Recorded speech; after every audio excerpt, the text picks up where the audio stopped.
Superstar Allu અર્જુનની Pushpa 2 film આજથી release થતાં જ ગુજરાત સહિત દેશના મોટા ભાગના શહેરોમાં સવારના 6 વાગ્યાના મોર્નિંગ શો પણ રાખવામાં આવ્યા હતા અને આ તમામ શો ફૂલ પણ થઈ ગયા હતા.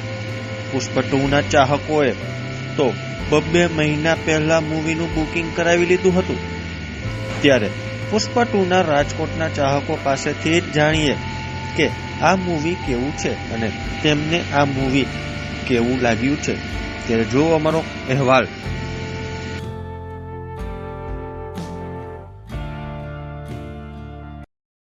મારું નામ દીપેશ ગરોધરા છે. આજે જ્યારે આ પુષ્પા 2 મૂવી રિલીઝ થયું, અમે બધા ફ્રેન્ડ સર્કલ સાથે મળીને અહીંયા જોવા આવ્યા હતા.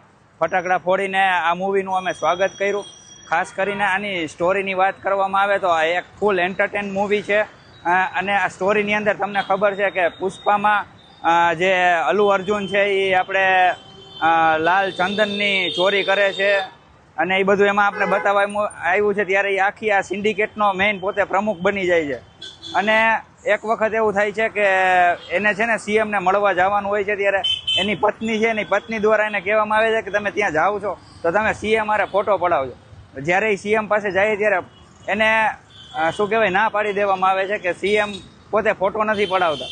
ત્યારે આવી ઘણી રસપ્રદ કહાની હોય છે અને એને ખાસ એક એ જોવાનું છે કે આમાં એને એક વિદેશ આજે લાલ ચંદનનું સ્મગલિંગ કરે તો એને વિદેશ મોકલવાનું હોય. ત્યારે તમને ખબર હોય તો જે એનો ખાસ એનો મેઇન દુશ્મન છે જે ઓલો પોલીસવાળો ભવરસિંહ, બરાબર, એનું જે આવડું આ જે પિક્ચરની અંદર રોલ દર્શાવવામાં આવ્યો છે બહુ મસ્તીનું મૂવી છે અને ખાસ ફ્રેન્ડ સર્કલ અને ફેમિલી સાથે જોઈ શકાય એવું મૂવી છે. એટલે હું તો તમને બધાને કહીશ એક વખત આ પુષ્પા 2 જોવા જરૂરથી આવો, ઝુકેગા નહીં સાલા. ખાસ તો આમાં આ જો પિક્ચરના ટિકિટની વાત કરવામાં તો ટિકિટ ક્યાંક ને ક્યાંક આપણે જોવા મળે છે કે બ્લેકમાં પણ વેચાય છે, એવા પણ ન્યૂઝ સામે આવે છે.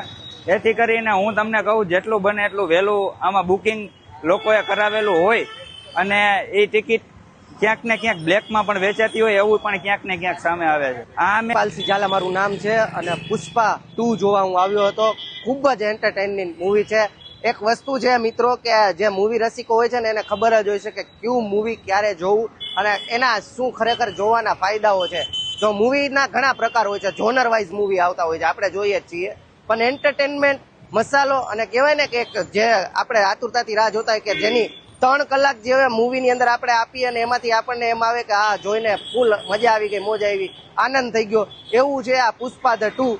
પુષ્પાની અંદર અત્યારે મિત્રો એક કેરેક્ટર છે અલ્લુ અર્જુન, જે કહેવાય ને પુષ્પા 1 ની અંદર એનું એકદમ સિમ્પલ લોકલ એક આખું કેરેક્ટર હતું, એને આખું ઉપાડી અને કેરેક્ટર વાઇઝ આખું મૂવી છે. પુષ્પાની રાઉન્ડ એટલે અર્થે ફરતે જે આખી સ્ટોરી ચાલતી હોય છે એ સ્ટોરીનો આ બીજો પાર્ટ હવે આપણે જોઈ છીએ. પુષ્પા 2 ની અંદર તમને ઘણા બધા એવા સીન, એવા વિઝ્યુઅલ જોવા મળશે.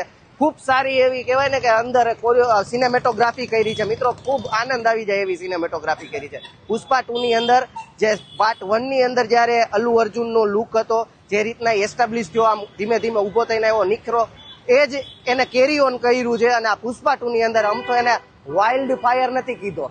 તમે એકવાર આવશો ત્યારે તમને ખબર પડશે. અને સવારની પોરમાં જ્યારે ચાહકો અને ફિલ્મ રસિકો જો ફટાકડા ફોડીને પુષ્પા 2 નું કહેતા હોય ને કે પુષ્પા 2 નું વેલકમ કર્યું છે, ખૂબ જોરદાર છે, ખોટું નથી એમાં કાંઈ. અને જેટલા પણ મૂવીના રસિકો છે જે કહેતા હોય ને કે આ આખું 2024 પૂરું થયું, ઘણા સારા મૂવી આવ્યા અને ઘણા ખરાબ મૂવી આવ્યા, પણ એન્ટરટેનમેન્ટના નામે શું, તો આજે આ પુષ્પા 2 એ એન્ટરટેનમેન્ટનો બાપ છે. અલ્લુ અર્જુને સાબિત કરી દીધું છે. અને હજી એક આની અંદર એક એક્સ ફેક્ટર છે, એક બહુ મસ્તીનો, જેને વિલન કહેવો કે જેને કહેવાય ને કે પુષ્પાને ખરા અર્થમાં ટક્કર આપી છે, ફહદ ફાસિલ, આપણા ઇન્ડિયન સિનેમાનો ગ્રેટેસ્ટ એક્ટર અત્યારે આમ આપણે જોઈ તો કહી શકાય. બાકી તો રશ્મિકા મંદાન તો છે જ, એમને પણ એક ખૂબ સરસ એના અભિનયને જજ ન કરાય પણ ન્યાય આપ્યો છે જે એમનું કેરેક્ટર હતું એને પણ. અને ઓલ ઓવર આખું પેકેજ સ્ટોરી છે, બહુ મસ્ત છે, એન્ટરટેનમેન્ટથી ભરપૂર છે. તો તમે ચોક્કસથી જ્યારે પણ ફ્રી રહ્યો એટલે પુષ્પા 2 જોવા પહોંચી જાજો વિથ ફેમિલી, ઝુકેગા નહીં સાલા. એક જ ડાયલોગ છે પુષ્પાનો આ વખતે, મેં ફાયર નહીં વાઇલ્ડ ફાયર.